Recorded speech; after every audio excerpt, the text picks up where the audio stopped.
senyawa hidrokarbon itu terbagi menjadi 3. Ada alkana, alkena, alkuna.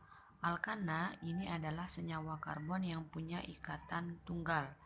Alkena itu ikatannya rangkap 2, alkuna itu ikatannya rangkap 3. Nah, rumus umum dari senyawa alkana itu CnH2n plus 2. Untuk alkena itu CnH2n, untuk alkuna itu CnH2n-2. Contohnya, misalnya jumlah atom C-nya 5, maka H-nya itu sama dengan 2 dikali 5 tambah 2, jadi 12. Dengan alkena juga sama, kalau C-nya 5 berarti H-nya 2 kali N ya, 2 kali N berarti 10. Sedangkan untuk alkuna berarti kalau C-nya 5, H-nya jadi 2 kali 5, 10 min 2 jadi 8. Nah, hidrokarbon berdasarkan kejenuhan, kemarin Bu Guru sudah jelaskan dibagi menjadi 2. Ada hidrokarbon jenuh dan hidrokarbon tak jenuh. Hidrokarbon jenuh adalah hidrokarbon yang ikatannya tunggal. Berarti kalau alkana ini hidrokarbon jenuh, sedangkan hidrokarbon tak jenuh adalah hidrokarbon yang punya ikatan rangkap, baik rangkap 2 atau rangkap 3. Sehingga alkena dan alkuna ini disebut dengan hidrokarbon tak jenuh. Kita akan pelajari tentang tata nama senyawa hidrokarbon. Yang pertama akan Bu Guru jelaskan adalah tata nama senyawa hidrokarbon alkana. Jadi sebelum belajar tentang tata nama senyawa alkana, kalian harus sudah hafal jumlah atom C pada rantai induk. Jadi kalau atom C-nya jumlahnya 1 itu meta, kalau 2 eta, 3 propa, dan seterusnya sampai 10 itu adalah dek. Alkana itu terbagi menjadi 2. Ada alkana dengan rantai lurus dan alkana rantai. Nah, contoh kalau rantai lurus itu caranya gampang, mudah ya. Jadi kalau penamaan tata nama senyawa alkana rantai lurus itu jumlah atom C-nya tinggal ditambahkan ana. Maksudnya bagaimana? Jadi ini tinggal jumlah atom C pada rantai ditambah akhiran ana karena senyawanya alkana. Contoh misalnya, kalau diberikan struktur senyawa CH3CH3, kita tinggal melihat bahwa senyawa ini punya 1, 2 atom C. 2 itu sendiri adalah eta. Maka senyawa ini akan kita beri nama eta akhiran ana karena sudah A jadi etana. Nah, kalau jumlah atom C-nya 3, 1, 2, 3. 3 itu adalah propa. Maka namanya menjadi propana. Nah, bagaimana kalau jumlah atom C-nya 4? 1, 2, 3, 4. Maka diberi awalan N di depannya. 4 itu buta, akhiran ana jadi butana. Kalau 5, 1, 2, 3, 4, 5 diberi awalan N. Ini pentana. N itu artinya normal. Normal artinya rantainya lurus. Nah, berikut adalah contoh senyawa hidrokarbon alkana rantai bercabang. Maka langkah pertama adalah menentukan rantai induk. Rantai induk adalah rantai yang terpanjang yang mengandung jumlah atom C yang paling banyak. Maka kalau di sini kita lihat misalnya rantainya lurus 1, 2, 3, 4, 5. Kita kotakkan ya biar mudah. Ini rantai induk, maka selain yang kita kotakkan itu namanya cabang. Nah, yang kedua adalah penomeran. Penomeran berawal dari ujung yang terdekat dengan cabang. Kalau strukturnya seperti ini ada 2 kemungkinan, apakah dinomorkan dari arah A atau dari arah B. Ingat ya, penomoran dari ujung yang terdekat dengan cabang. Artinya, cabang harus dapat nomor yang paling kecil. Kalau dari arah B, cabang ini akan dapat nomor 1, 2, 3, 4.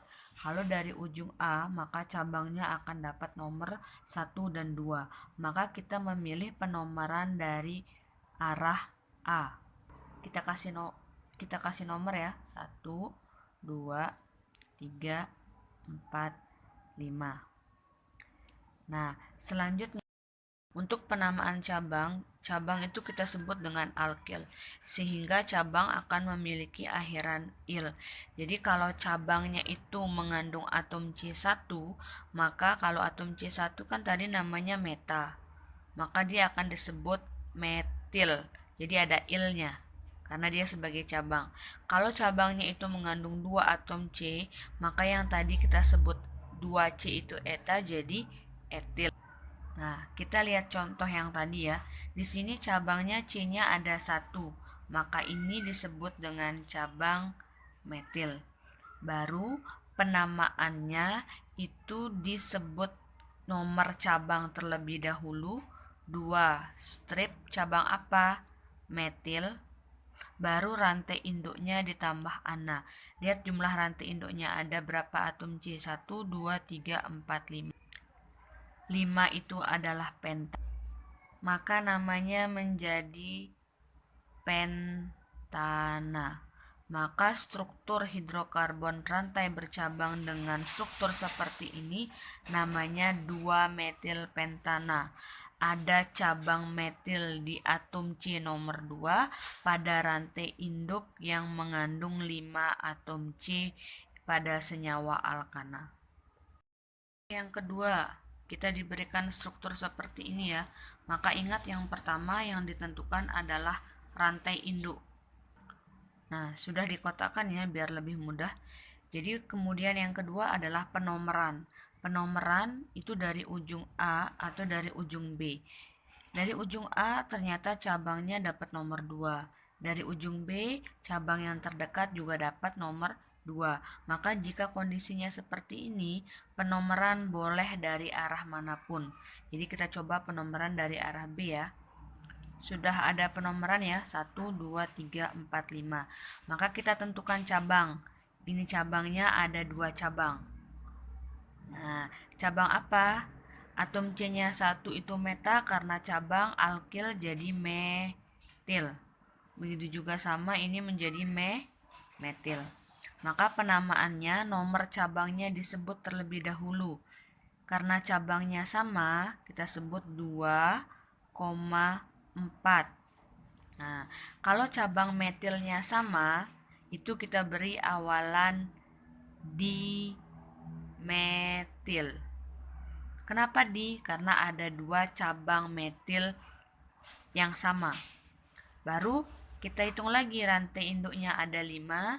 5 itu tadi penta, jadi pentana. Nah, contoh berikutnya, bagaimana kalau strukturnya seperti ini? Menentukan rantai induk. Ingat ya, rantai induk itu tidak harus lurus.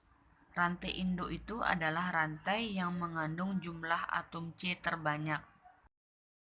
Kemungkinannya ada 2. Apakah rantai induknya lurus seperti ini? Atau rantai induknya akan berbelok seperti ini? Kalau yang seperti ini, maka jumlah atom C pada rantai induk itu 1, 2, 3, 4, 5. Sedangkan kalau kita membuat rantai induk seperti ini, rantai induknya akan punya atom C sebanyak 1, 2, 3, 4, 5, 6, 7 ya. 1, 2, 3, 4, 5, 6, 7. Maka kita akan memilih penentuan rantai induk seperti ini. Selanjutnya, penomeran berarti ada 2 kemungkinan, apakah dari ujung A atau dari ujung B. Ternyata kalau dari ujung A, cabang yang terdekat itu nomor 1, 2, 3. Sedangkan kalau dari ujung B juga sama, nomor 1, 2, 3. Maka seperti kasus yang sebelumnya, maka ini penomorannya boleh dari arah A atau dari arah B.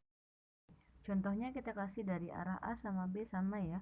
Boleh dari arah A, boleh dari arah B. Kita coba dari arah B, berarti nomor 1. Ini atom C nomor 2, ini nomor 3, 4, 5, 6, 7.